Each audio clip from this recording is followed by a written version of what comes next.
Crystal தியானத்தின் மூலமாக சர்க்கரை நோயை எப்படி குணமாக்க முடியும்? மருந்து கொடுத்தே சரியாகலை, நீங்கள் தியானம் பண்ண நோய் எப்படி சரியாக போட்டு சொல்லிக்க டாக்டர். சர்க்கரை நோய் அப்படின்றது உடம்புல இன்சுலின் குறைவாக இருக்கிறதுனால அல்லது கொடுக்குற இன்சுலினை உற்பத்தி ஆகிற இன்சுலினை உங்களில் இழுக்க முடியலன்ற காரணத்துக்காக வருகின்ற ஒரு நோய். இது வெளிப்புற காரணம். இது ரத்தத்தில் சர்க்கரை அளவு அதிகமாக போகும்போது உடம்புல எல்லா பாகங்களும் பாதிக்கப்படுகின்றன. ஏன்னா ரத்தம் தான் எல்லாத்தையும் கொண்டு போய் சேர்க்கக்கூடிய கேரியர். உடம்புல இருக்கிற எல்லா நியூட்ரிஷன் கொண்டு போய் சேர்க்கக்கூடிய கேரியர் பிளட்டு தான். ஸோ அந்த பிளட்டு சுகராக மாறிட்ட பிறகு நிறைய பாதிப்புகள் உருவாக்கி, இது மரபு வழியாவோ அல்லது இன்சுலின் பற்றாக்குறையாக வந்தாலும் இந்த நோய் வர முக்கிய காரணம் நான் எப்பயுமே சொல்றது நம்பர் 1 கர்மா. அந்த கர்மா அடுத்தது எப்படி எக்ஸிக்யூட் பண்ணோம் அப்படின்னா மன அழுத்தம், மனக்குழப்பம், பயம், கவலை, பதற்றம், டென்ஷன் சொல்லுவோம். அதனால் ஜீரண மண்டலத்தில் சர்க்கரை அளவில் நிறைய மாற்றங்கள் வரும். ஜீரண மண்டலத்தை பாதிக்குது. ஜீரண மண்டலம் பாதித்தா சர்க்கரை அளவு பாதிக்குது. எப்பயுமே டயபெட்டிஸை பொறுத்த வரைக்கும் கணையம் தான் காரணம்னு சொல்லுவோம். கணையமும் கல்லீரலும் காரணம். கணையமும் கல்லீரலும் ரெண்டுலேயும் பாதிக்கும். இது ரெண்டும் எப்போ பாதிக்கும்? மணிப்பூரக சக்கரம் பாதிக்கும் பொழுது. மனதினால் முதல்ல பாதிக்கும்போது மணிப்பூரக சக்கரம்.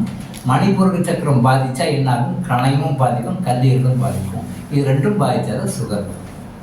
அப்போ நம்ம கிறிஸ்டல் மெடிடேஷன் பண்ணும்போது என்ன நடக்குது? இங்கே மணிப்பூரக சக்கரத்தினுடைய பாதிப்பை முழுமையாக நீக்கி அதை சரி பண்ணுது. இந்த மணிப்பூரக சக்கரம் சரியாகும் பொழுது, மணிப்பூரக சக்கரத்தின் இயக்கமும் சரியாகும் பொழுது அதனுடைய கட்டுப்பாட்டில் இயங்குகின்ற செரிமான உறுப்புகளாகி வயிறு, கல்லீரல், மண்ணீரல், கணையம் இது போன்ற விஷயங்கள் எல்லாமே பேலன்ஸ் ஆகும், கரெக்டாகும். அந்த நரம்பு மண்டலம் சரியாகும்.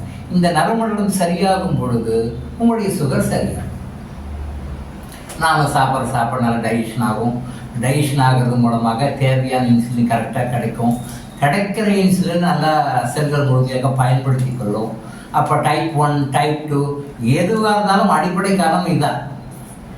டைப் 1, டைப் 2 நம்ம வகைகளாக பிரித்தாலும் அடிப்படை காரணம் இதுதான். பாதிப்பு அதிகமாக இருக்கிறதா டைப் 1, பாதிப்பு கம்மியாக இருந்தால் டைப் 2. டைப் 2 நாளடைவு டைப் 1ஆக மாறும்.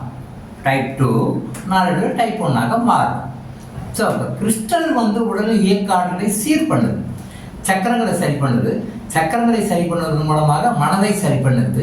மனதை சரி பண்ணுவதன் மூலமாக உடலை சரி பண்ணுது. உடல் சரியாகும் போது நம்முடைய நரம்பு எல்லாமே பர்ஃபெக்டாக வேலை செய்ய ஆரம்பிக்கும். மனமும் தெளிவாகும், உடலின் ஆற்றலும் நம்ம பாடியில் எல்லாமே கரெக்டாக இருக்கும். எல்லாமே சிஸ்டம் எண்டோக்ரைன் சிஸ்டம், 4 சுரப்பிகள் என்று சொல்லப்படுகின்ற எண்டோக்ரைன் கிளாண்ட் சிஸ்டம் முழுவதுமாக சரியாக முழு வீச்சில் இயங்கும் பொழுது உங்களுடைய சர்க்கரை நோய் குணமாகின்றது. இப்போ கிறிஸ்டல் தியானம் அதற்கு ரொம்ப முக்கியமாக உதவி செய்கிறது. நீங்கள் மருந்துகளை சாப்பிட்டு நோயை குணப்படுத்த முடியவில்லை என்று எல்லாருக்கும் தெரியும். ஆனால் தியானம் மூலமாக நம்ம சர்க்கரை நோயை அணுகும் பொழுது மருந்து சாப்பிட்டு குணம் கிடைக்காதவர்கள் கூட கிறிஸ்டல் தியானம் செய்தால் முழுமையாக சர்க்கரை நோய் பாதிப்பிலிருந்து வெளிவர முடியும். டைப் 1ஆக இருந்தாலும் சரி, டைப் 2ஆக இருந்தாலும் சரி, இன்சுலின் டிபெண்ட் ரொம்ப இன்சுலின் டிபெண்ட்டாக இருந்தாலும் சரி, எந்த வகையில் பாதிச்சிருந்தாலும் முழுமையாக இன்சுலின் இன்ஜெக்ஷன் போட தேவையில்லாத நிலைமைக்கு உங்களால் வர முடியும். கிறிஸ்டல் தியானம் இதற்கு மிகச்சிறப்பாக உதவி செய்யும். பயன்படுத்திக் கொள்ளுங்கள்.